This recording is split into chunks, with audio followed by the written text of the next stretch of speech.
சென்னை புதுவண்ணாரப்பேட்டையில் 19 வயது கல்லூரி மாணவியிடம் பாலியல் அத்துமீறலில் ஈடுபட்டதாக பிசிக பிரமுகர் கைது செய்யப்பட்டிருக்கிறார்.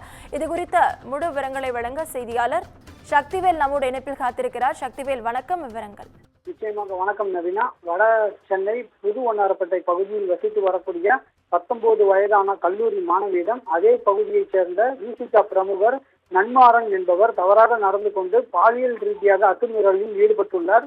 இது தொடர்பாக அந்த இளம் பெண் அளித்த புகாரின் பேரில் போலீசார் வழக்கு பதிவு செய்து நன்மாறனை கைது செய்துள்ளனர். பின் காவல்துறையினர் விசாரணையில் கைது செய்யப்பட்ட நன்மாறன் விசிக பிரமுகர் என்பதும் சென்னை துறைமுகத்தில் செயல்பட்டு வரும் தொழிலாளர் சங்கத்தின் செயலாளர் என்பதும் தெரிய வந்தது. மேலும் மாணவியிடம் அத்துமீறல் குறித்து காவல்துறையினர் துரிதர விசாரணையும் மேற்கொண்டு வருகின்றனர். நவீனா, விவரங்களுக்கு நன்றி சக்திவேல்.